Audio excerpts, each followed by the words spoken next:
மாமியை புரிந்து கொள்ளாத மருமகள், மாமியை புரிந்து கொள்ளாத மருமகள். அன்பாண்டவர்களே, வீட்டில் இருந்தா சும்மா பெண்கள் விளங்கிக் கொள்ள வேண்டும் என்பதற்காக சொல்கிறேன். பொம்பளை புள்ள தவறு விட்டா உம்மா என்ன செய்வா? அடி, இதை எடுடி, அதை செய்டி, இதை கழுவுடி, அதை வெயிடி, அப்படிதான் பேசுவாங்க. அங்க ஒழுக்க மறுவாதி இல்ல தானே? அது ஒழுக்க மறுவாதி இல்லாமல் இல்ல, அதுதான் இரக்கம், அதுதான் இரக்கமும் பாசமும். அதனால எலும்பு மடி வெய், அப்படிதான் இருக்கும் ஓடர். இது உம்மாட ஓடர். மாமி கிட்ட வந்தா மாமி இப்படி எல்லாம் பேச மாட்டான். கொஞ்சம் என்ன நக்கல் கிக்கல் எல்லாம் போகும். அப்படி போகக்குள்ள என்ன இவ யோசிக்கிறது என்ன, மாமி என்ன அதிகாரம் செலுத்துறா. கொஞ்சம் யோசிச்சாடே, மாமி தானே, எனக்கு மாப்பிள்ளைய வளர்த்தவ 20 வருஷம் அவ தானே, எனக்கு இவ்வளவு அழகான ஒரு கணவரை கொண்டு சேர்த்த அந்த உம்மா தானே, சரி சொல்லிட்டு போறா. இப்படி ஏன் போனா புரிஞ்சு வாழ இயலாது?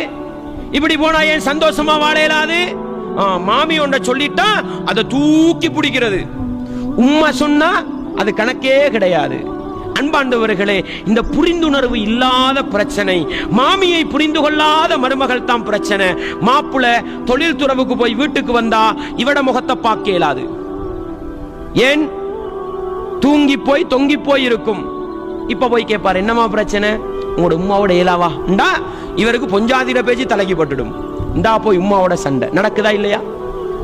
அன்பாண்டவர்களே, இஸ்லாமிய உறவுகளே, கணவனை புரிந்து கொள்ளாத மனைவி, மனைவியை புரிந்து கொள்ளாத கணவன், கணவனுடைய குடும்பத்தை புரிந்து கொள்ளாத மனைவி, மனைவியின் குடும்பத்தை புரிந்து கொள்ளாத கணவன், இதுகளால தான் பிரச்சனைங்க, இதுகளால தான் பிரச்சனை. எனவே நல்ல முறையில் ஒவ்வொருவரும் புரிந்து கொண்டால், என்னுடைய மருமகள் அவளுடைய தாயின் வீட்டில் 20 வருடம் இப்படித்தான் வாழ்ந்துட்டு வந்திருப்பாள். ஏண்ட மகளா நினைச்சு புத்திமதி சொல்லுவோம் என்று புத்திமதி சொல்லுகின்ற மாமி, அரவணைத்துக் கொள்கிற மாமியாக இருந்தால் நிச்சயமாக அங்கே சந்தோஷம் நீடிக்கும்.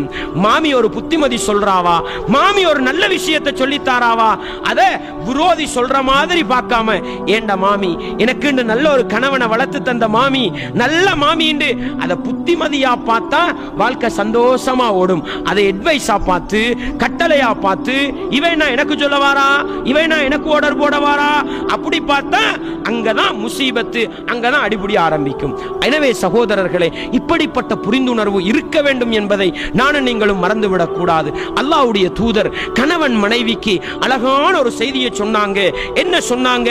லா யஃப்ரகு முஃமினுன் முஃமினத்தன் இன் கரிஹ மின்ஹா குலுகன் ரதிய மின்ஹா ஆகர். ரசூலுல்லாஹ் சொன்னாங்க, ஒரு மூமினான ஆண், ஒரு மூமினான ஆண் தன்னுடைய மூமினான மனைவியை அவளிடத்தில் இருக்கின்ற ஒரு குறைக்காக வெறுத்து விட வேண்டாம். என்ன சொன்னாங்க? மனைவியிட தவறே இருக்காதுன்னு சொல்ல வரல, மனைவியிடத்தில் இருக்கின்ற ஒரு தவறுக்காக அவளை வெறுத்து விட வேண்டாம். இன் கரிஹ மின்ஹா குலுகன் ரதிய மின்ஹா ஆகர். அவளுக்கிட்ட ஒரு குணம் மோசமாயிருந்தா நல்லது பலது இருக்கும் பாரு, அதை பார்த்து விருப்பப்பட்டுட்டு போன்னு சொன்னாங்க ரசூலுல்லாஹ். என்ன சொல்ல வராங்க ரசூலுல்லாஹ்? ஒரு தவறு விடுறாளா கணக்கெடுக்காதே, 10 நலவு இருக்கும், அதை பாருன்றாங்க.